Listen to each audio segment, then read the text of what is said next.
అందరికీ నమస్కారం. మన శరీరంలో మన ఉనికినే శాసించే ఒక అద్భుతమైన నెట్వర్క్ ఉంది తెలుసా? మనం చేసే ప్రతి పని, ప్రతి ఆలోచన, చివరికి మనం శ్వాస తీసుకోవడం కూడా అన్నీ దాని కంట్రోల్లోనే ఉంటాయి. అదే మన నాడీ వ్యవస్థ. పదండి, ఈరోజు ఈ అద్భుతమైన సిస్టమ్ లోపలికి ఓ ప్రయాణం చేసి దాని రహస్యాలను తెలుసుకుందాం. ఒక్కసారి ఆలోచించండి. మనం మన శ్వాస గురించి కానీ, మన గుండె కొట్టుకోవడం గురించి కానీ ఎప్పుడూ పట్టించుకోం గదా. అయినా అవి ఆగకుండా పని చేస్తూనే ఉంటాయి. మరి వీటిని ఎవరు కంట్రోల్ చేస్తున్నారు? ఈ ప్రశ్నకు సమాధానమే మన నాడీ వ్యవస్థలోని రెండు సూపర్ పవర్ఫుల్ విభాగాలు. వాటి గురించే మనం ఈ రోజు తెలుసుకోబోతున్నాం. సరే, ముందుగా మన బాడీని నడిపే రెండు మెయిన్ నర్వస్ సిస్టమ్స్ గురించి చూద్దాం.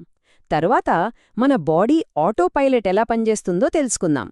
ఆపైన ఇంకా లోతుగా వెళ్ళి మెదడు, దాని భాగాలు, ఇంకా అసలు ఈ సిస్టమ్కంతటికీ మూలమైన న్యూరాన్ల గురించి, అవి ఒకదానితో ఒకటి ఎలా మాట్లాడుకుంటాయో కూడా చూద్దాం. సరే, మనం మొదలు పెడదాం. మన నాడీ వ్యవస్థలో రెండు ముఖ్యమైన విభాగాలున్నాయి. ఒకటి మన కమాండ్ సెంటర్, అంటే మనం తీసుకునే ప్రతి నిర్ణయాన్ని అమలు చేసేది. రెండోది మన బాడీ ఆటోపైలట్, అదేంటంటే మనం పట్టించుకోకపోయినా తన పని తాను సైలెంట్గా చేసుకుపోతుంది. ఇప్పుడు ఈ రెండింటి గురించి చూద్దాం. ఓకే, ఈ కమాండ్ సెంటర్ ఉంది కదా, దాన్ని సెంట్రల్ నర్వస్ సిస్టమ్ లేదా సిఎన్ఎస్ అంటారు. ఇందులో మన మెదడు, వెన్నుపాము ఉంటాయి. మనం ఆలోచించి చేసే పనులన్నీ, నడవటం, మాట్లాడటం, ఇలాంటివన్నీ దీని కంట్రోల్లోనే ఉంటాయి. ఇక రెండోది ఆటోపైలట్, దీన్ని అటానమిక్ నర్వస్ సిస్టమ్ లేదా ఏఎన్ఎస్ అంటారు. ఇది మన గుండె కొట్టుకోవటం, జీర్ణక్రియ, శ్వాస తీసుకోవడం లాంటి వాటిని చూసుకుంటుంది. వీటి గురించి మనం ఆలోచించాల్సిన పనే లేదు. ఈ రెండూ ఒకదానితో ఒకటి కలిసి పనిచేస్తేనే మన శరీరం పర్ఫెక్ట్గా నడుస్తుంది. ఈ సెంట్రల్ నర్వస్ సిస్టమ్ను మన బాడీకి ఒక మెయిన్ కంప్యూటర్ ప్రాసెసర్తో పోల్చవచ్చు. మెదడు ఆలోచనలను తయారు చేస్తుంది. ఇక వెన్నుపాము ఒక సూపర్ ఫాస్ట్ హైవే లాంటిది. మెదడు నుంచి వచ్చే ఆర్డర్స్ని శరీరంలోని ప్రతి భాగానికి, వేళ్ల కొనల వరకు ఇదే తీసుకెళ్తుంది. సరే, ఇప్పుడు మన బాడీ ఆటోపైలట్ దగ్గరికి వద్దాం. అదే ఆటోనమిక్ నర్వస్ సిస్టమ్. మనకు తెలియకుండానే మనల్ని ఆరోగ్యంగా, బ్యాలెన్స్డ్గా ఉంచడంలో దీని పాత్ర చాలా పెద్దది. నిజంగా అద్భుతమనిపిస్తోంది. అంటే ఏంటంటే, మనం దాని గురించి ఆలోచించకపోయినా సరే, ఈ ఏఎన్ఎస్ మన బాడీ లోపల అంతా సమతౌల్యంగా, స్థిరంగా ఉండేలా చూసుకుంటుంది. దీన్నే సైంటిఫిక్గా హోమియోస్టాసిస్ అంటారు. ఉదాహరణకు, బయట చలిగా ఉన్నా, వేడిగా ఉన్నా మన శరీర ఉష్ణోగ్రత దాదాపు ఒకేలా ఉంటుంది కదా, అదంతా దీనివల్లే. ఇది బ్యాక్గ్రౌండ్లో సైలెంట్గా పనిచేస్తూ మనల్ని కాపాడుతుంది. ఈ ఆటోపైలట్ సిస్టంలో మళ్ళీ రెండు భాగాలున్నాయి. ఇవి ఒక కారు యాక్సిలరేటర్, బ్రేక్ లాంటివి. మొదటిది సింపథెటిక్ సిస్టమ్. ఇది యాక్సిలరేటర్. ఏదైనా ప్రమాదం వచ్చినప్పుడు మనల్ని ఫైట్ ఆర్ ఫ్లైట్ మోడ్లోకి తీసుకెళ్తుంది. గుండె వేగంగా కొట్టుకోవడం, శ్వాస పెరగడం, ఇవన్నీ దీని పనే. రెండోది పారాసింపథెటిక్ సిస్టమ్. ఇది బ్రేక్. ప్రమాదం తొలగిపోయాక మనల్ని రెస్ట్ అండ్ డైజెస్ట్ మోడ్లోకి తెస్తుంది. అంటే మనల్ని శాంతపరిచి శక్తిని మళ్లీ నింపుతుంది. ఈ రెండూ ఇలా బ్యాలెన్స్డ్గా పనిచేయడం వల్లే మన శరీరం సక్రమంగా ఉంటుంది. మనం పొరపాటున ఏదైనా వేడి వస్తువుని తాకినప్పుడు ఆలోచించేలోపే క్షణాల్లో చెయ్యి వెనక్కొచ్చేస్తుంది కదా, అదెలా జరుగుతుంది?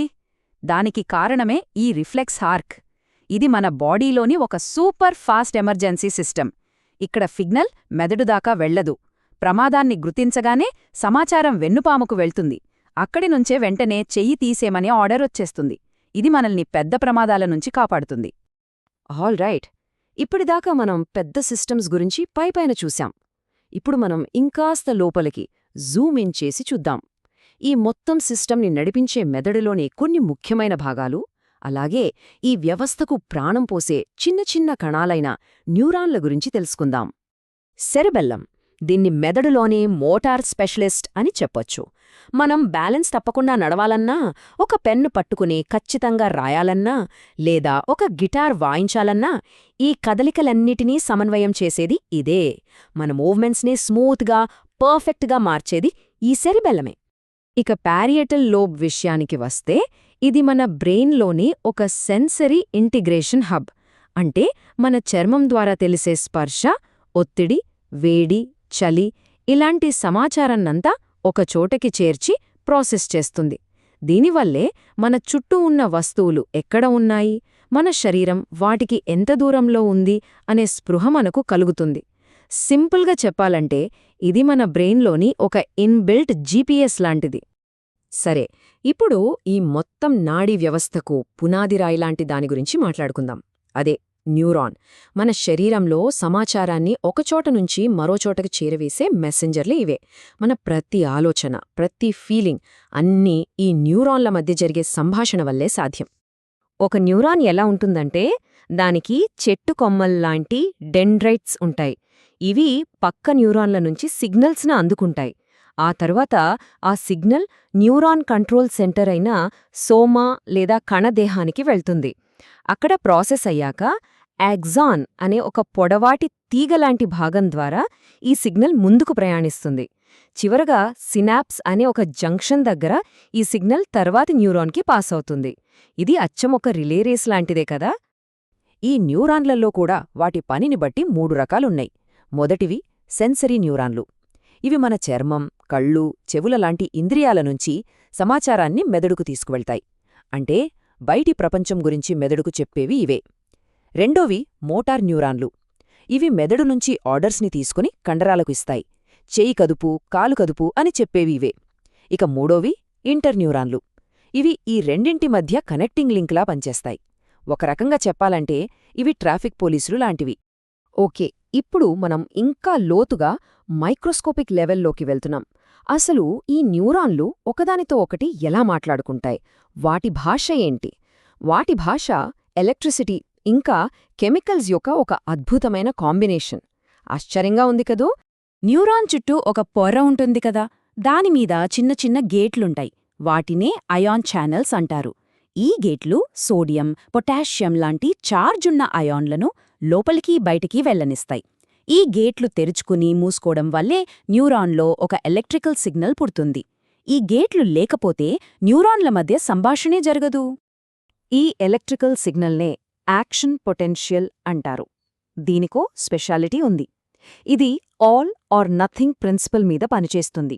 అంటే ఒక న్యూరాన్కు సరిపడా స్టిమ్యులేషన్ వస్తేనే అది ఫైర్ అవుతుంది, లేదంటే అస్సలవ్వదు. సగం సగం ఫైర్ అవ్వడం లాంటివి ఉండవు. ఒక లైట్ స్విచ్ లాగా ఆన్ లేదా ఆఫ్ అంతే. ఒకసారి ఈ యాక్షన్ పొటెన్షియల్ మొదలైతే అది మెరుపు వేగంతో యాక్సాన్ చివరి వరకు ప్రయాణించి సందేశాన్ని ముందుకు తీసుకెళ్తుంది. సరే, ఎలక్ట్రికల్ సిగ్నల్ ఒక న్యూరాన్ చివరికి వచ్చింది. మరి తర్వాత న్యూరాన్కి ఎలా వెళ్తుంది? వాటి మధ్య ఒక చిన్న గ్యాప్ ఉంటుంది. దాన్ని సినాప్స్ అంటారు. ఆ గ్యాప్ను దాటడానికి ఎలక్ట్రికల్ సిగ్నల్ కెమికల్ సిగ్నల్గా మారుతుంది. ఈ కెమికల్ మెసెంజర్లనే న్యూరోట్రాన్స్మిటర్లు అంటారు. ఇవి ఒక న్యూరాన్ నుంచి విడుదలై ఆ గ్యాప్ను దాటి తర్వాతి న్యూరాన్ను యాక్టివేట్ చేస్తాయి. అలా సందేశం ముందుకు వెళ్తుంది. ఒక్కో న్యూరాన్ ఒక చిన్న కంప్యూటర్ ప్రాసెసర్ లాంటిది. దానికి ఒకేసారి వేల కొద్ది సిగ్నల్స్ వస్తుంటాయి. కొన్ని సిగ్నల్స్ ఫైర్ చేయి అని చెప్తే, కొన్ని ఆగు అని చెప్తాయి. అప్పుడు ఆ న్యూరాన్ వీటన్నింటినీ లెక్కవేసుకుంటుంది. ఫైర్ చేయి అనే సిగ్నల్స్ గెలిస్తేనే అది యాక్షన్ పొటెన్షియల్ను పంపుతుంది, లేదంటే మౌనంగా ఉండిపోతుంది. ఈ తెలివైన నిర్ణయ ప్రక్రియనే న్యూరల్ ఇంటిగ్రేషన్ అని పిలుస్తారు. మనం ఈ అద్భుతమైన ప్రయాణం ముగింపుకు వస్తున్నాం. ఇప్పుడొక్కసారి ఆలోచిద్దాం. మన శరీరంలో కొన్ని పనులు మన ప్రమేయం లేకుండా ఆటోపైలట్లో జరిగిపోతున్నాయి. మరికొన్నింటిని మనం ఆలోచించి మన కంట్రోల్లో చేస్తున్నాం. ఈ రెండింటినీ చూశాక అసలు మనల్ని మనం నియంత్రణలో ఉంచుకోవడమంటే నిజంగా అర్థమేంటి? ఎంతవరకు మన చేతుల్లో ఉంది, ఎంతవరకు ఆటోమేటిక్గా జరిగిపోతోంది? ఇది మనందరం ఆలోచించాల్సిన విషయం. బ్యూటిఫుల్ మైండ్ యూట్యూబ్ ఛానల్ చూసినందుకు ధన్యవాదాలు. ఈ విశ్లేషణ మీకు నచ్చితే తప్పకుండా లైక్ చేసి సబ్స్క్రైబ్ చేసుకోండి. మరిన్ని ఇలాంటి ఆసక్తికరమైన అంశాలతో మళ్ళీ కలుద్దాం.